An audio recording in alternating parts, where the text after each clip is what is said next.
We are back. So excited to be here for our next episode. I'm Margaret Mastery, founder and owner of Heartfelt CFO and Tax Services and creator of the Real Estate Wealth Operating System. Today's topic is talking about why financial confidence becomes a competitive edge. And I'm actually going to start with a personal story that I think will actually kick this off today in a really, really profound way. So, in December, I moved in New Jersey. I bought a home, and originally I moved here. I think it's almost like a year and a half ago for reasons of my daughter got into school, and I didn't plan to buy another home. If anything, I thought I was far enough from owning my first home. And I'm also a passive investor in buildings that for me, it was great because when you're passive, not needing to do more, the decisions and all of the things, it was the dream. And then as life built, it was like, hey, being a renter is not ideal. And it wasn't a great place for my business to live into. So then the search began for the house and the place. And I'm up against all of these people here in New Jersey. And what was interesting is that whatever the asking price is not what the house goes for. So it's not like in New York, let's say if the house is 800,000, it goes for 800. It actually can go for like a 765, 810, in the vicinity. In New Jersey, it's a very distinct market where a house could be 500, it all of a sudden can go for 700. And you think that the agents are telling you the whole story, and they're really not.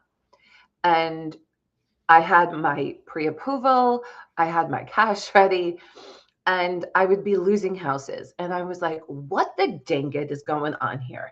Like, I have my approval, got the cash, like, what's going on here? And what ended up happening was it wasn't only about the money, it was under having the cash ready and the approval. And at a point, I was like, maybe instead of a home, I should go into a building and really just do more of what my clients are doing and build a multifamily, because I considered all different things. And then the shift happened for me.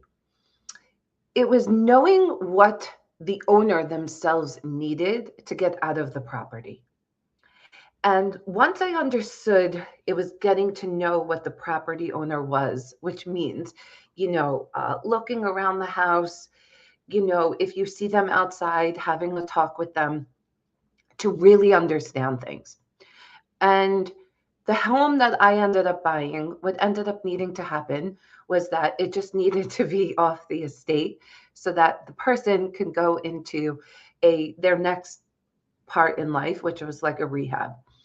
And they said one thing, I said another, and then I got the home. But before that, there was 3 homes that I was really, really close with, like super, super close. And I share this story because it really can take down a lot of people. I had to pay the legal fees and all of these things. And I didn't want to disappoint my daughter. And I remember the first one, she just loved to the sun and the moon and back. And then one day she was like, you know what, Mom? I see what you're talking about with the houses as I was trying to teach her. And then the shift happened where we looked into townhomes. And the world of townhomes is a little bit different because you have to pay an HOA and you have other people taking care of things. All of a sudden, you can get the famous word assessment. For me, it ended up being a dream come true because doing less and having more or getting more is basically my formula. And I share this to say because the topic around HOAs and owning it is also a big deal. Oh, or we're charging too much and too little and all of these things. But the right owner is going to appreciate it. And that's the competitive edge. The competitive edge is where financial confidence becomes that advantage. I didn't care about the fee. I cared about where I was going, that it suited my family. And operators focus on this advantage because it creates growth, more revenue, more opportunities, more resources, more momentum. So in my case, the way it created more revenue was because I can focus more on my business, my family, and make money in other ways, have more opportunities, and not be so taken by the surroundings of my home. And I was talking to my neighbor the other day, and she was so taken because now we have this extra assessment. Rightfully so, it's a lot of money. But I said to her, go, how much effort would it be for us to do this? So, who you're selling to and how you are with this advantage, it is just so key. And growth creates something else too. The business becomes larger, the margin for error becomes smaller. Now, when I got to home too, for me, the error of smaller actually just sticks out a lot because my obligations every day, that became my baseline. And as I'm a landlord, I have all these things that happen. But when something happens, it also can take down so much. But it only takes down if my structure isn't right. Hence, where operators need to realize that the financial confidence is not can we grow, it's can you confidently support the growth that you're creating. So for me, it was about having the right entity structure because then if something does happen, I'm protected. And this is where I want to reintroduce you again into our assessment. And our assessment is going through the pressure points, the gaps, the financial blind spots, and areas that affect your decision. Now, why is this important? Why am I not just talking about another tax strategy? Because the work is in the readiness, the work is in the pressure points, the work is in the blind spots so that the strategies are easy to take on. You know, I was working with a client yesterday, and at the beginning, when they came on, they were all fun and games, not games, but like they were attending the calls or whatever. And then it got to a point in the relationship where the trust speaks louder than anything, which is a beauty dream, right? However, without the teamwork, can that extra savings really happen? Because they're in charge of spending their money, not me. I can do the work, but they're in charge of spending the money. So when it comes back to like financial blind spots and areas affecting the decisions, I want to give you those keys and clues to those next steps. What I've discovered over the past 20 years of working with thousands and thousands of clients, and it's in this assessment. So I want you to take that on, and we're going to put it in the comments too. At first, nothing feels wrong from the outside, but then decisions are taking longer, validations is required, and then scenarios need to be evaluated. And now we do need to evaluate things, right? But sometimes it becomes of a point where what you have is enough and you got to move forward. And many operators assume they need more opportunities, but in effect, it's the confidence that's attached to the decision.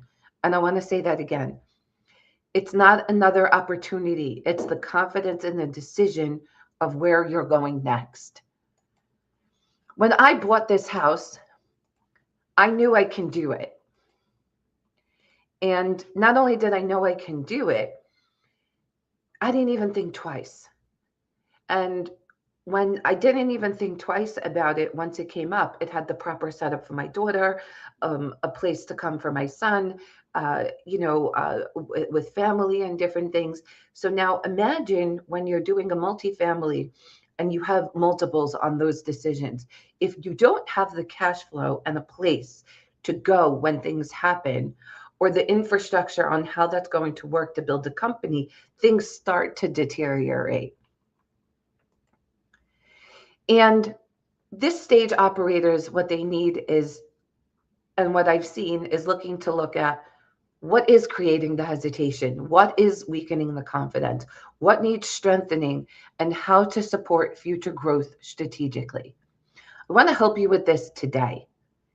And I mean that because I meet people in the heat of the partnership, and I want to start to normalize coming earlier in the relationship when things happen so that you can have the bigger clarity and more profit, and not have to play catch up at the end. So once we're reframing this, financial confidence is not having all the answers. It's enough visibility and confidence that makes that next decision. And what's the shift? Come join me in the Real Estate Wealth Operating System that's designed to help you move from reactive to structural financial leadership. So whether it's 10 or 12 buildings or 10 or 50 houses or whatever you're doing, the structure is going to be there so that everything has a place to go. Think about it like this. When you walk into a luxury building, everything has a place, right? All of a sudden, you just feel like it smells good. I just want to sit on these gorgeous couches.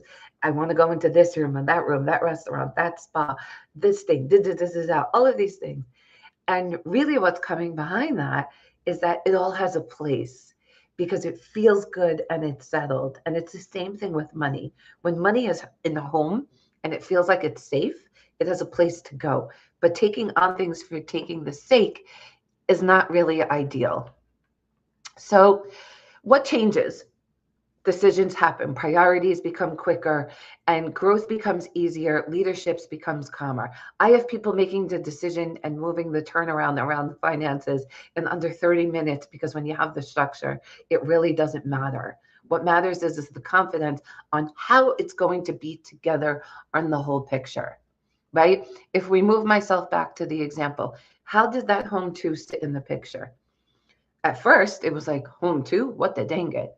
Right? It was nice in the rental. Call the landlord. This is this, that, blah, blah, blah, blah, blah. But my picture of where I was going, it didn't suit me anymore. So now that I have all of this on my portfolio and I've lived it and I live it and I help clients with this, the leadership becomes calmer, right? The way I'm leading for myself, it's the same thing for you, but in a different way and growing and growing and growing. So what's the competitive edge? It's that the influence and the quality of speed of things.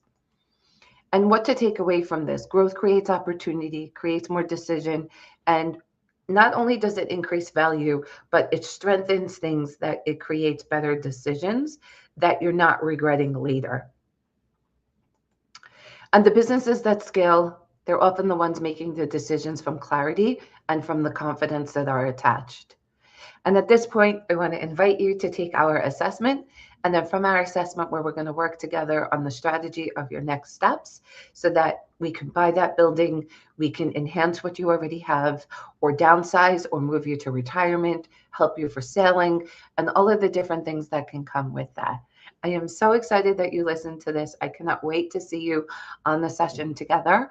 And I would so appreciate you taking the assessment so that we can see where you are with that. Feedback is always appreciated, and I thank you all for listening. And what I say to this is, let's engage in the comments below. Let me know where you're at in this journey. Let's root each other on. Maybe you have a deal that you're looking for. I got a lot of DMs around things of people looking, but not necessarily like on LinkedIn, maybe investors or people with loans that they need. And I say this to say is that once you have the structure, all of this becomes easy, but let's support each other and let me help you on the tax compliance and the architecture of building your companies together. I thank you all for listening. I cannot wait to see your results and on the sessions together.